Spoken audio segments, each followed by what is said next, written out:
Je m'appelle John Parker. Je n'aurais jamais imaginé que ma journée prendrait un tournant aussi bouleversant. Un mardi matin chaud au début de l'automne, je me suis précipité dans les rues animées de Los Angeles en me précipitant vers une réunion d'affaires critique. Le trafic était intense, mais ressentant le poids de mes responsabilités quotidiennes, j'ai poussé ma voiture à ses limites. En quelques instants, tout a changé. Un éclair de phare, une collision discordante et un silence étrange. J'ai instantanément su que quelque chose de monumental s'était produit. En un clin d'œil, je suis passé d'un banlieusard pressé à quelqu'un au seuil de l'inconnu avant même que je puisse saisir l'étendue de mes blessures.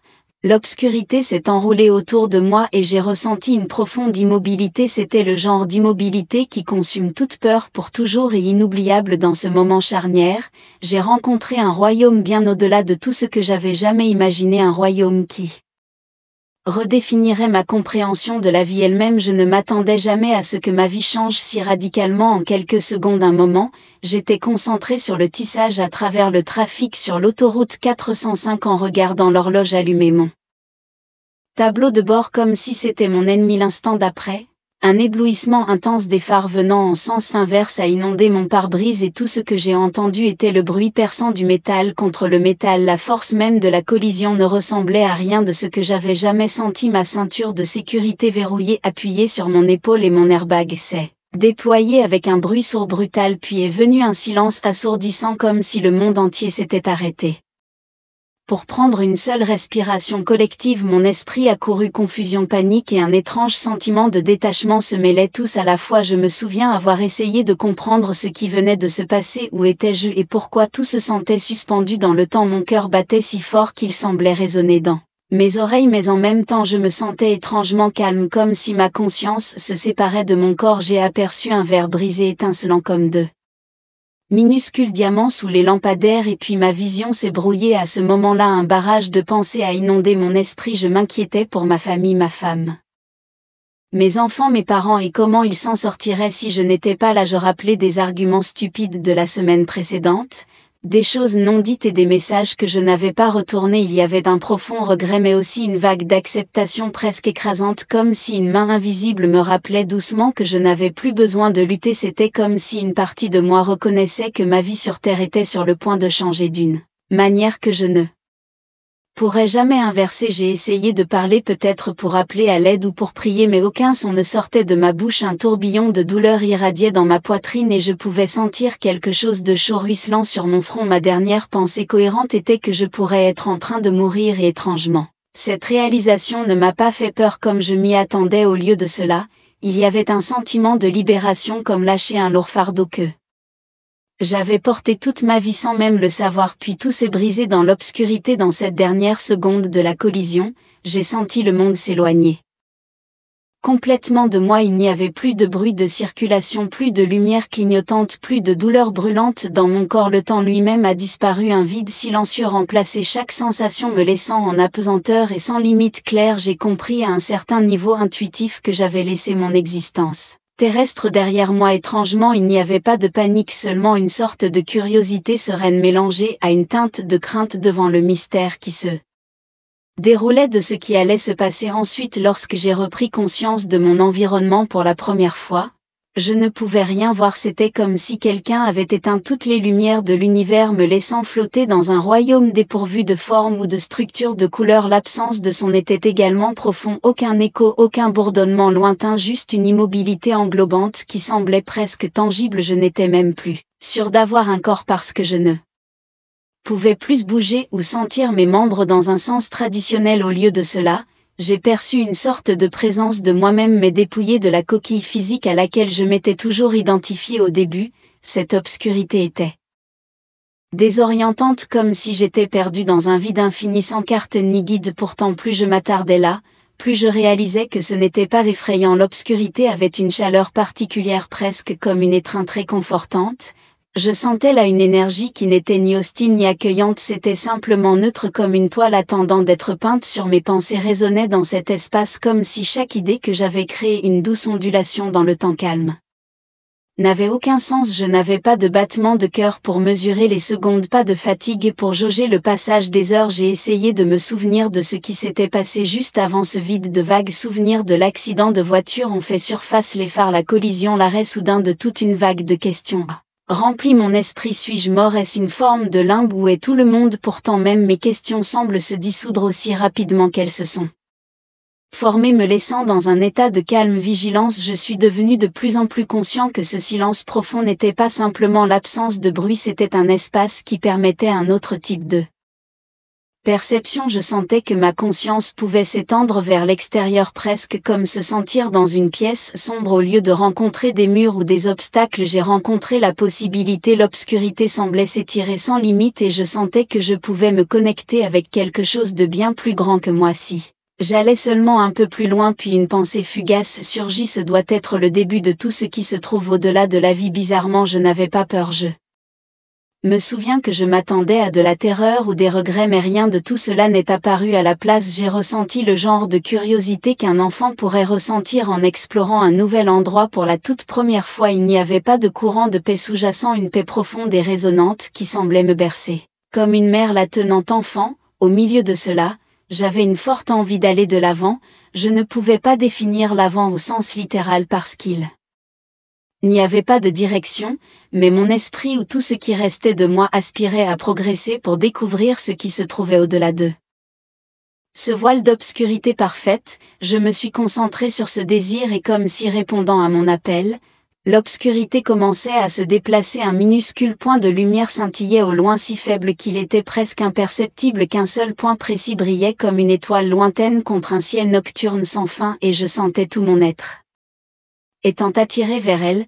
Ce minuscule scintillement de lumière est rapidement devenu mon objectif. Même s'il ne s'agissait que d'une faible étincelle au début, il dégageait un sentiment impossible à ignorer, une invitation me rapprochant presque. Alors que je dirigeais mon attention vers elle, la lumière a commencé à s'étendre, passant d'un point précis à un petit orbe puis à un large tunnel. L'obscurité autour de moi s'est éloignée alors que la lueur du tunnel enveloppait mes sens, me remplissant d'une chaleur indescriptible. Malgré l'absence de corps physique, j'ai ressenti un léger élan vers l'avant, comme si un courant invisible me transportait vers le cœur de ce passage lumineux. Le tunnel scintillait comme la lumière du soleil se reflétait sur l'eau, mais c'était doux et apaisant plutôt qu'éblouissant. Chaque centimètre carré de cet endroit semblait vivant avec une énergie calme et aimante.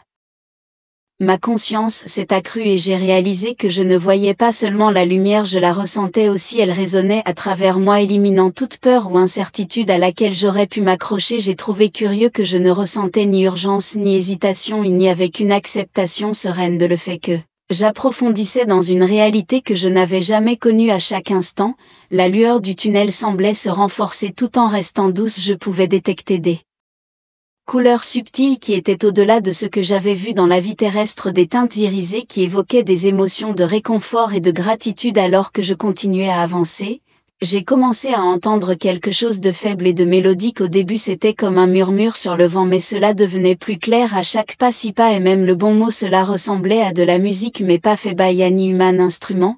It sounded more like the resonance of pure harmony. Then a symphony of peace that resonated in my very being. Each note seemed to reassure me if it told me that he was on the right track. There was also a subtle warning that he could look back at the darkness that he had just left, but he felt no desire to do so. All my concentration was drawn to the tunnel and the promise that it kept all together. I did not see any figure or hear voices at that moment.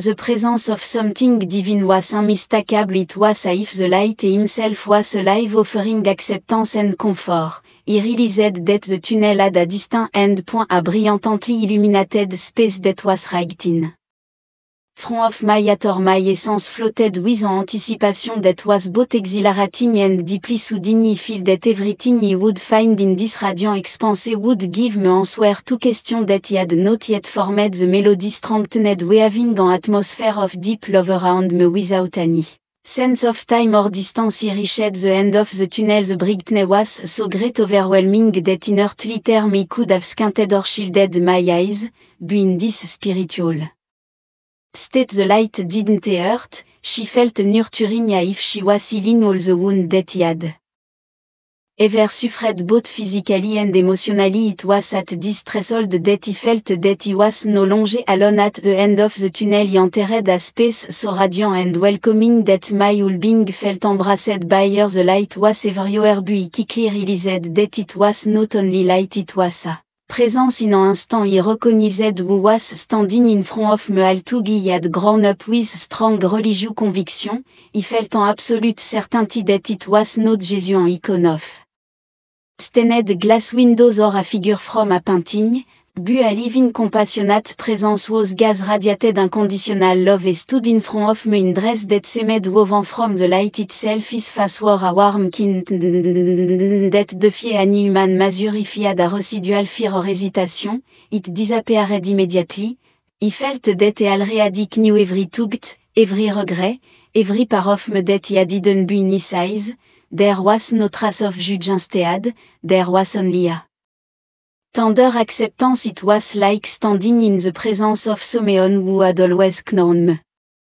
Even before he existed, the word did not pass between us in the usual sense. Instead, it was as if my mind and his were communicating directly. He perceived entire concept and feeling without a single sentence being uttered in this conversation. Without word he understood that Jesus had always been with me, even during the moment of my life when he felt completely abandoned or alone, and made it clear that every joy, every grief and every misstep he had ever known mattered, and yet none of it defined my value. In his eyes a deep feeling of peace came over me, as if a giant wave of compassion had enveloped my soul. He was aware of my own flaws, the times he had ignored the pain of others, the moment of selfishness and pride, but none of it weighed me down. In his presence he felt the assurance that love was stronger than any war or failure. There was a silent invitation for me to free myself from the guilt and the burden that he had carried for so long. Although he did not speak out loud, he understood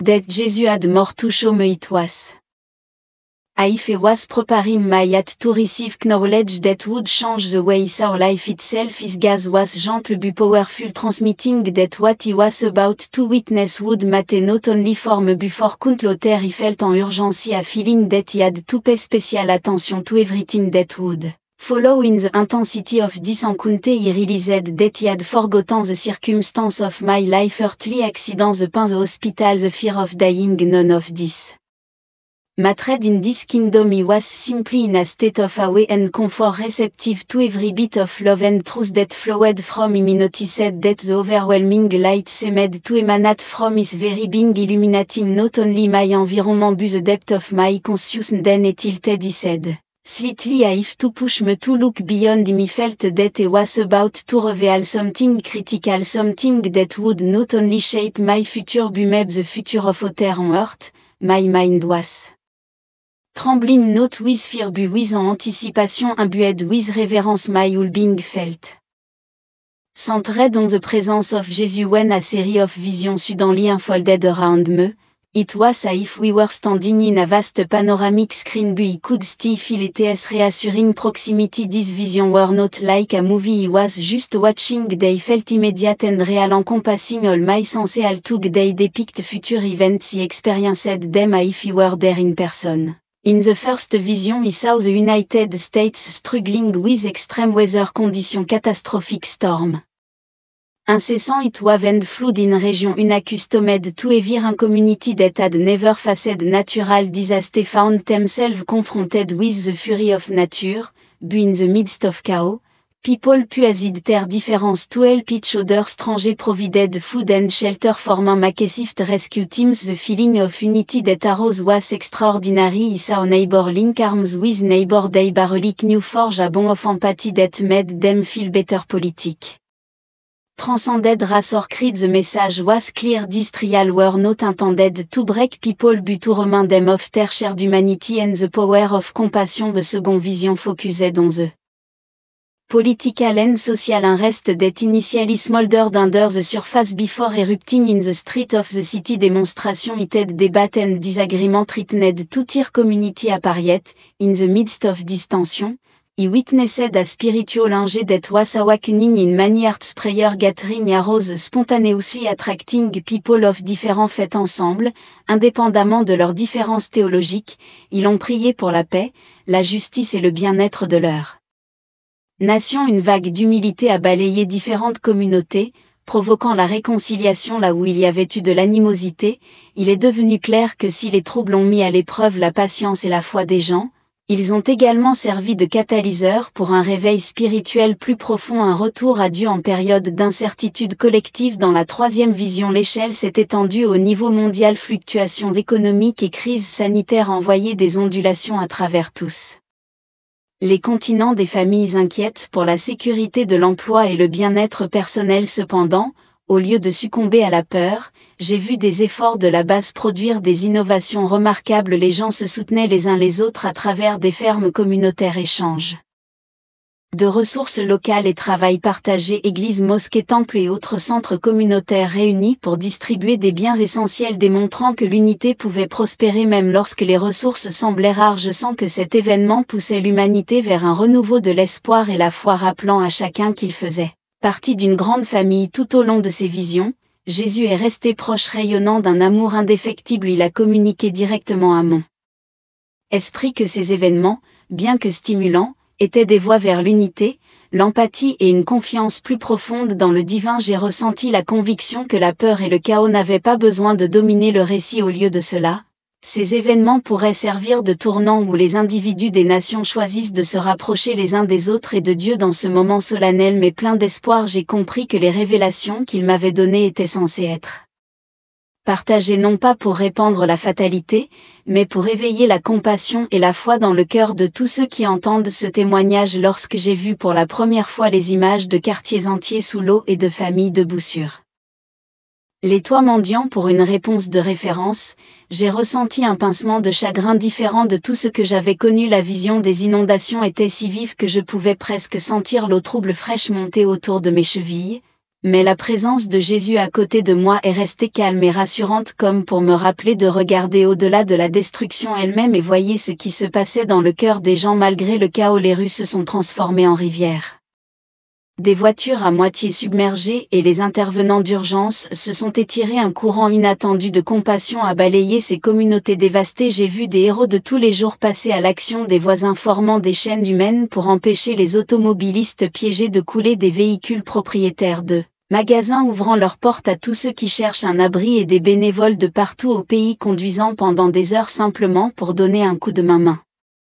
Dans une scène, un jeune adolescent portait une femme âgée sur son dos à travers des eaux usées profondes, ses baskets perdues dans l'inondation. Pourtant, ce qui m'a frappé, c'était son expression de pure détermination. Il n'était ni paniqué ni rancunier, il se concentrait sur le sauvetage d'une vie. Alors que la vision roumait sur différentes parties du pays, j'ai réalisé que cela ne se limitait pas à une seule région. Il y avait des endroits historiquement favorables à la sécheresse, soudainement battus par des pluies torrentielles, et des villes côtières confrontées à des ondes de tempête plus graves que tout. Dans les récentes routes de mémoire, les réseaux électriques effondrés ont faibli.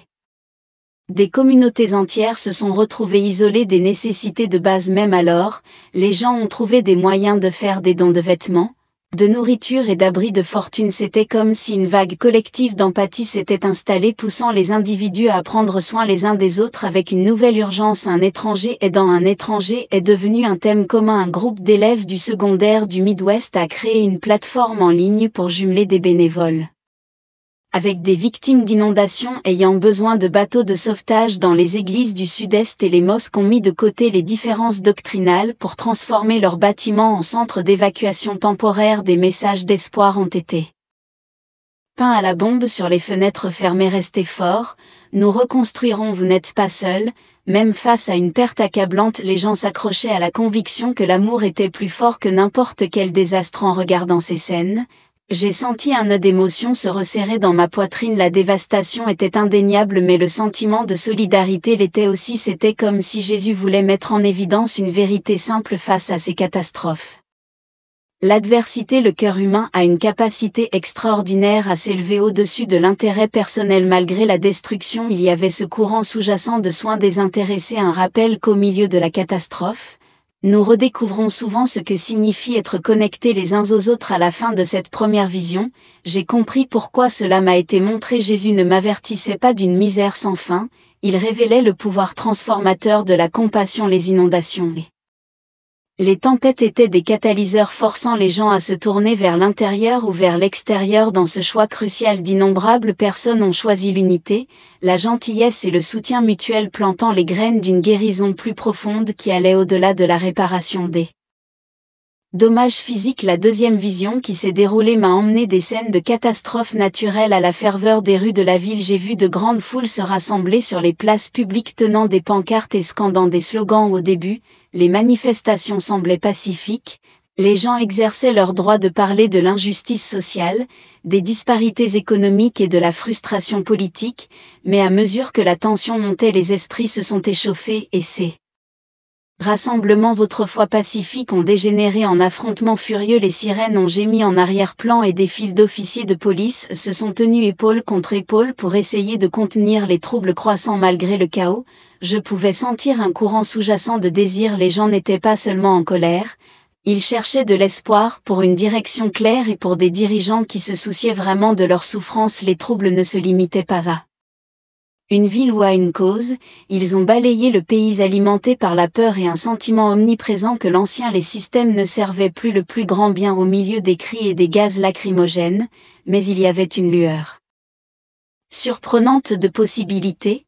Certaines voix ont émergé appelant à la paix, pour le dialogue et même pour la prière dans des endroits que j'ai reconnus, grandes villes américaines comme New York, Chicago et Los Angeles. De petits groupes ont formé des cercles de prière sur les bords des manifestations. Ils étaient parfois ridiculisés ou négligés, mais ils ont persisté dans leur dévotion silencieuse, offrant un moment de calme dans une mer de tourmente au lieu de répondre aux conflits avec plus hostilité. Ces rassemblements interconfessionnels invitaient toute personne musulmane, chrétienne, juive, non-croyante à se joindre à la réflexion et à l'unité. J'ai senti une chaleur dans mon cœur alors que je regardais ces cercles grandir de jour en jour, attirant les sceptiques et les fatigués. Le pouvoir de la prière collective est devenu une ancre réconfortante, stabilisant les communautés secouées par la division. Mais ce test de foi ne concernait pas seulement les pratiques religieuses, il s'agissait d'un engagement plus profond envers la compréhension et la compassion. Les politiciens ont fait face à une pression immense, avec certains choisissant de attiser la division pour un gain personnel tandis que d'autres cherchaient une véritable réconciliation. Les médias sociaux bourdonnaient d'opinions rapides, amplifiant à la fois l'hostilité et les appels à la paix. C'était comme si la nation marchait sur une corde raide entre tomber dans un conflit plus profond ou choisir de rester unis dans la foi et la solidarité. J'ai senti la présence constante de Jésus dans ces coulisses, poussant doucement les gens vers l'introspection. Allez-vous vous détester les uns les autres ou vous aimerez-vous les uns les autres? Cette question a résonné à plusieurs reprises alors que les familles se trouvaient en face côté de débats houleux. Les églises se sont divisées sur les affiliations politiques et les amitiés se sont fracturées sous le poids de points de vue contrastés. Pourtant, à chaque moment de rupture potentielle, il y avait aussi une invitation à choisir une voie plus élevée, marquée par l'humilité et l'ouverture. À travers ces visions, j'ai réalisé que le test de la foi ne consistait pas à exiger une allégeance aveugle à une doctrine ou à un parti unique, il s'agissait de savoir si les individus et les communautés pouvaient creuser suffisamment profondément dans leurs convictions spirituelles et morales. Écouter, pardonner et lutter pour l'unité. Jésus m'a permis de voir que, bien que la tourmente semblait intimidante, elle recelait le potentiel d'un réveil profond qui transcenderait les côtés simples et apporterait une clarté spirituelle renouvelée qui n'émerge que d'une véritable lutte. Dans la troisième vision, la perspective s'est considérablement élargie. Je ne voyais plus les luttes d'une seule nation, j'ai vu le monde entier dans un état de flux. Cela ne se limitait pas aux tempêtes ou aux manifestations. Au lieu de cela, cela englobait un changement radical de l'économie, de la santé et même de la façon dont les gens engagés avec la technologie et la vie quotidienne. La peur semblait se répandre comme une traînée de poudre dans de nombreuses communautés, suscitée par les incertitudes concernant l'accès à l'emploi, aux soins de santé et le rythme même de la transformation sociétale.